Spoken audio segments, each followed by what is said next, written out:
continuing story of Peyton Place.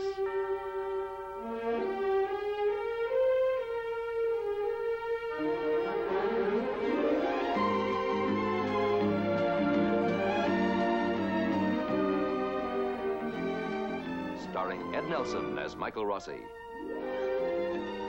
Ryan O'Neal as Rodney Harrington, Barbara Parkins as Betty Anderson, Christopher Connolly as Norman Harrington, Patricia Morrow as Rita Harrington, James Douglas as Stephen Cord, Elizabeth Walker as Carolyn Russell, and also starring Barbara Rush as Marcia Russell.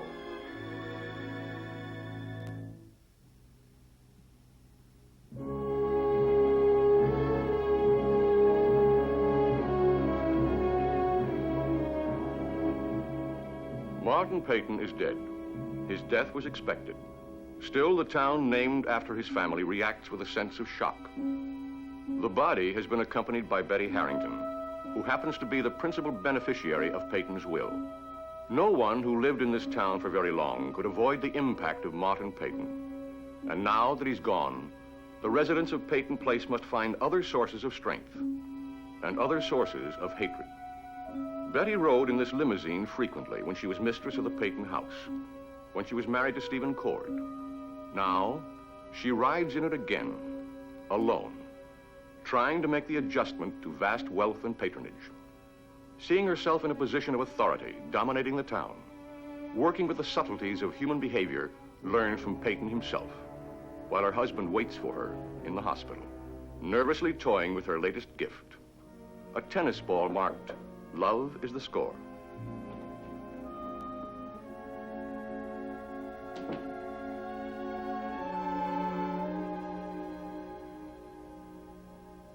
I missed you. You were only gone overnight? I should have called.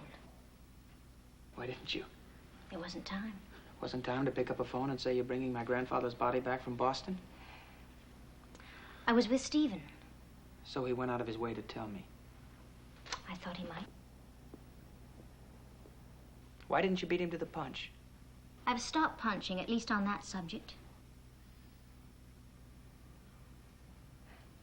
I notice you're not arguing. I never like to argue with my wife. Good, because I've stopped arguing with you. About Stephen, anyway. We gonna have anything left to talk about? I went to see Stephen. He was all set to go to Boston to take care of Mr. Peyton's funeral arrangements. I told him that under normal circumstances, you'd take care of it. But since you were unable to, and since I'm your wife, I thought it was up to me. Sort of standing in for me, if you'll pardon the pun. That's right. You had to go there? You had to see him at the house? Yes. I didn't realize you had such an aversion to phones, Betty. Well, I do when it's so easy for the other person to hang up. You talking about me or Stephen? Both. You, because no matter what I said or how I said it, I was afraid you'd misinterpret. And Stephen, because I wanted him to see my determination. He still loves you. Well, that's his problem. And I'm yours.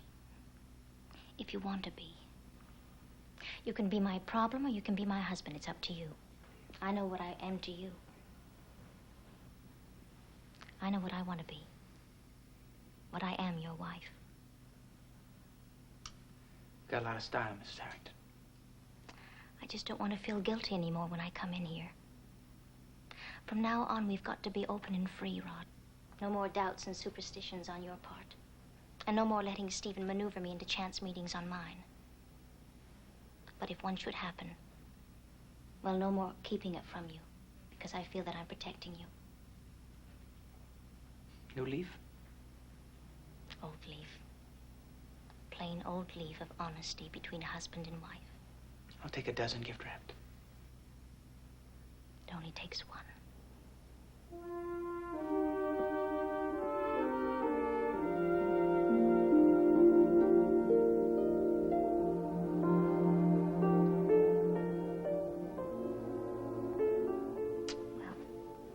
I better leave.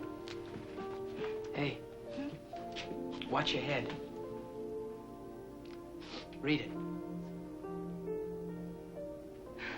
The score is love. Now prove it.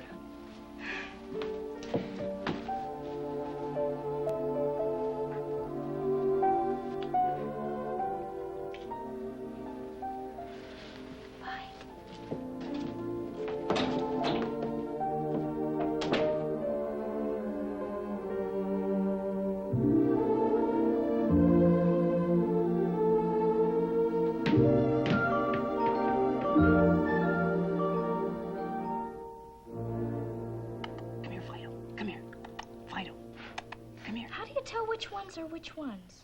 Are you serious? Yes, I'm serious. The pretty ones are the boy rats. The plain ones, the ones who do all the work, are the girl rats.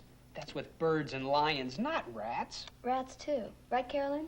You flatter me. Right, Lou? I'm sorry to have taken so long, but trying to get something mimeographed these days is just impossible. Carolyn, would you please see that everyone gets a set of these? Oh, Lou will need 2. Mr. Klinger in the wood shop assures me that he will have the colony enclosure finished by the end of the week. And although I know I run the risk of swelling a few heads in this class, I can't help it. I'm proud. Our project has been accepted by the National Science Awards competition. Which means if our 4 scientists do their job well, we have an excellent chance of gaining national recognition. Now, with the few minutes we have left, I think I'll turn the class over to those of you who will actually be conducting the experiment. Why don't you start, Dennis? Thanks a heap. Well, to begin with, we will very carefully measure, weigh, and number each one of our furry friends. They will remain in their cages, and they will live on a standard chow diet for 1 week before we begin any actual testing. That's right, isn't it, Lou? I mean, it's still a week, isn't it? Yeah. Yeah, I think so. Yeah, a week's what we finally decided on. We'll also check to make sure that each rat will, he or she is physically top-notch. And then, back to you, Chet. Well, and then we will expose them to a controlled environment, one patterned after life. Human life, that is. Life in a small town, a small crowded town such as this one has become. We will expose them systematically to model experiences, the struggle for food, for recognition, and competition for a mate. Yeah.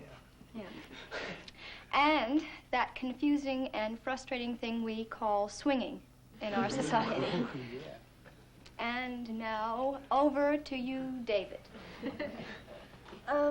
Every change in appearance and behavior will be recorded and charted. Then we'll simulate overcrowded living conditions by cutting down on the food rations. Rat families will be studied as a group and as individuals as well. In fact, the whole society of rats will be studied. What we hope to prove is that... Take it, Lou. Lou? Lou.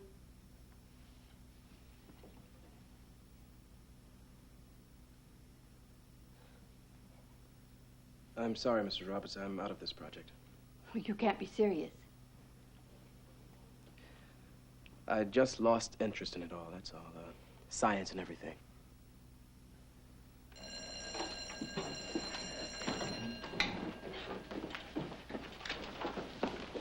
Could you stay for a few minutes? We've got to talk about this, Lou. I'm not going to change my mind, Mrs. Roberts. It's, I've just lost interest. But... Sorry, Mrs. Roberts. Sorry. Carolyn, what's wrong with Lou? I don't know, Mrs. Roberts.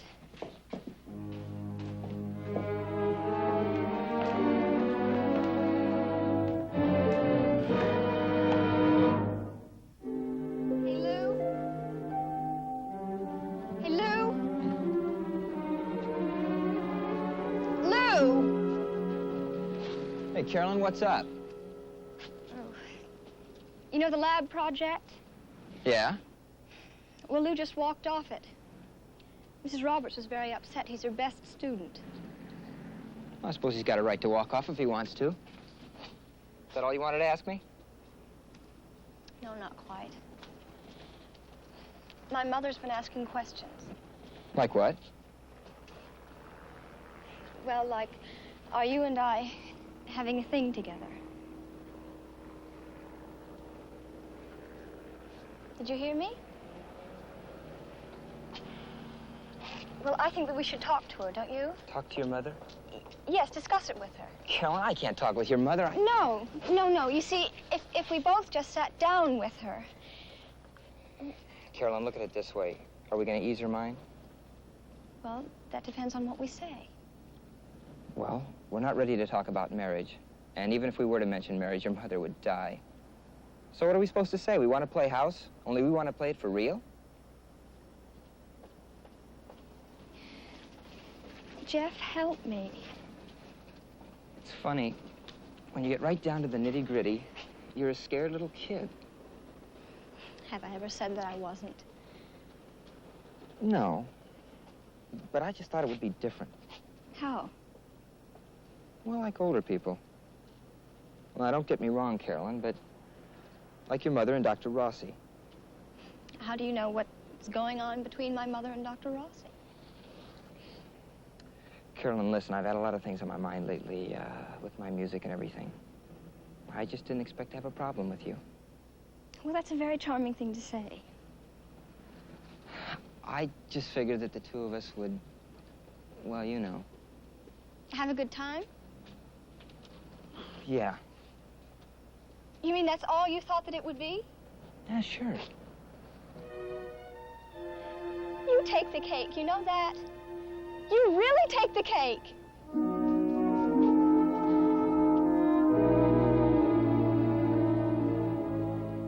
This is my place, Lou. It represents years of hard sweat and study. I worked for it, earned it, it's mine. Now, how do you think I feel? I know how you feel, Dad. How? I'm proud. Hmm? You don't mean smug, self-satisfied? No. Hmm? How would you feel, Lou? Well, the same as you do. Well, it's a good feeling. Yeah, well, it's your feeling, Dad. Hmm?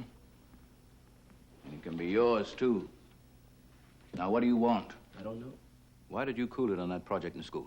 I just did. Why? You know, ever since I've come from New York, it's been why. Why and what? And I deserve an answer. Well, I don't have one to give you, Dad, except... Except that suddenly you don't want to become a doctor. Now, why? Well, I just don't want things to be so laid out for me. Well, you don't become anything in this world accidentally, Lou. You plan it and you work for it. Now, you afraid of hard work? No. Then why did you quit on that project? Well, I just lost interest. One more year. One more year in school and everyone would be looking up at you. I don't want people to look up to me. Then you better get one thing straight, son. If they don't look up, they look down. Yeah, well, things are changing. Yeah, that's right. They're changing, and you can help change them, too. Well, how? By graduating at the top of my class, by becoming a doctor? Just who have you been listening to in New York? Well, I wasn't just listening. I was seeing, I was watching. Now you're going to tell me black is beautiful. Are you going to tell me it's not? Then what's wrong with being a beautiful black doctor? You looking for an easy way out, Lou? Hmm? Who was that girl that called you the other night? Now, that has nothing to do with this. Then why don't you tell me who she is? Because I don't know. She didn't call back, did she? Or she didn't leave her name. So I just don't know who she was.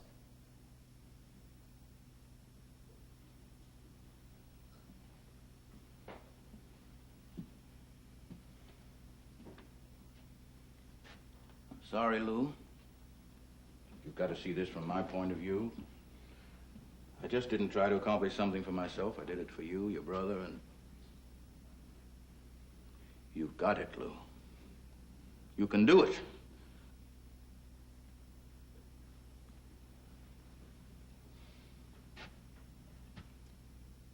What are we developing here, son? Generation gap? Come on, out with it, tell me.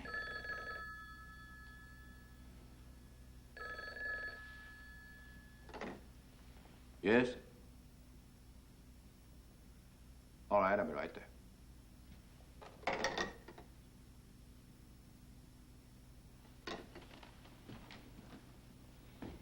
Come on. Never mind, come on.